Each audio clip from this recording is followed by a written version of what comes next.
I'm Brett Claxton, and I have never played Dark Souls. Well, that's kind of not true. I played like up to the first boss of the first game ages ago, kind of liked it, but for whatever reason I just stopped playing because the PlayStation 4 came out and I sort of put my 360 away. And I just kept thinking one day, you know, I'll get to playing Dark Souls, I'll get to playing it.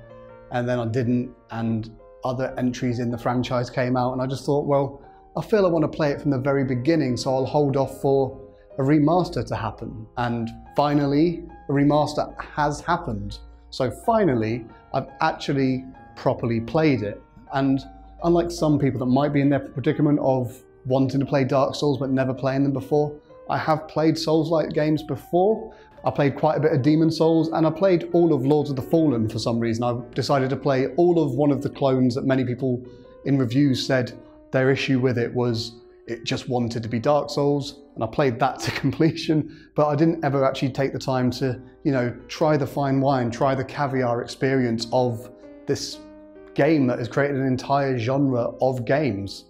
So I decided to finally boot up Dark Souls Remastered, and it didn't take me long to realise what all the fuss was about with Dark Souls. Dark Souls Remastered looks pretty nice. It's not up there with the best looking PlayStation 4 games, but compared to the experience I had on the Xbox 360, it looks much nicer on the PlayStation 4, which is kind of what you expect, but good, you know? Sometimes what you expect doesn't always work. There's plenty of remasters that do a terrible job at doing good remasters, and with there not being any form of Dark Souls on the PlayStation 4, there's nothing else to compare it with. So as I crawled out of the dungeon and went forward, I quickly encountered the Asylum monster, the monster that is the initial scare that freaks you out and makes you panic and run away, and very quickly shows you who's boss.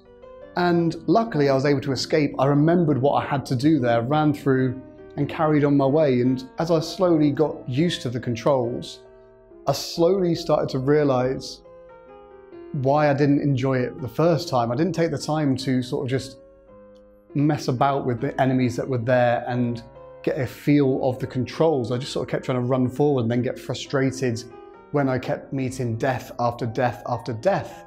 And this time I took my time and got my way back up to the Asylum boss and sort of didn't know what to do. I was above it, was a bit scared, held my time a bit too long, and next thing I knew, it jumped up into my face and I was dead.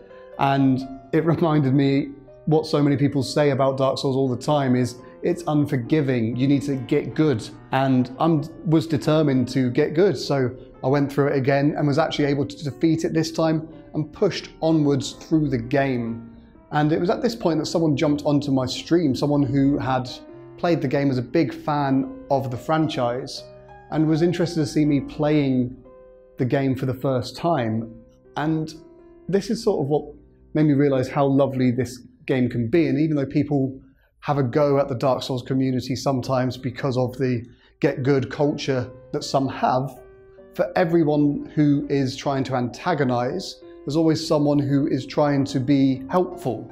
And this person was very much trying to be helpful. And as I pushed through the game, checking into various sort of outlets, he was giving me little hints, not enough to spoil the experience, but enough to sort of expand upon what the messages on the floor sort of hint you towards. And I found it kind of, it was just really nice. It's a really lovely experience playing for about 2 hours through this game, getting all the way to the bridge boss. And the bridge boss proved pretty difficult until it became obvious what I needed to do. And I thought it was going well until I did one dodge roll too many and sent myself flying off of the bridge to my inevitable death. But interestingly enough, the boss for some reason decided to also jump off the bridge to their inevitable death, meaning that the Taurus demon was gone and I could get through that area without having to do a boss fight. It was an odd story, and it's an odd story that I understand now why everyone loves Dark Souls, because everyone always talks about the little stories, the moments where they got into an epic fight with something that may not be epic to someone else, the moment that they had where someone spawned into their world and completely destroyed them, or they completely destroyed them. And I find myself just wanting to continue to play the game. And as a novice that's never played Dark Souls before properly, that's great. This is a game franchise. This is the sort of granddaddy of it all almost. Obviously Demon's Souls was before it, but this is the game, as I said, that kickstarted a genre. And from a historical perspective, looking back at it, I can understand how it, one, kickstarted a genre, but also two, why it's still so well received today. I think I finally get Dark Souls. I finally understand why people have gone on about it for so long, and part of me feels bad that I wasn't there to experience it in the beginning properly. But with Remastered, we'll see a whole new community flocking to this game, meaning that it will be an interesting experience for me to experience for the first time. And a lot of you may be wanting to see reviews from people that have played it again and again, telling you this boss fight's slightly different, or this graphical thing is a bit better, whereas this one's a bit worse. But I can't give you that really, because I didn't have that in the first place. But what I can tell you is what they have done with Dark Souls Remastered is take something that still looked nice but a bit rough around the edges, spruced it up a bit, and made it worth kickstarting your journey in the Dark Souls universe. And hopefully when I've completed this, I'll push on to Dark Souls 2, Dark Souls 3, and maybe even try my hand at Bloodborne. And who knows, maybe I'll be the one in a year's time telling everyone to get good. But until next time, I've been Brett from GameByte. You've been wonderful. Goodbye.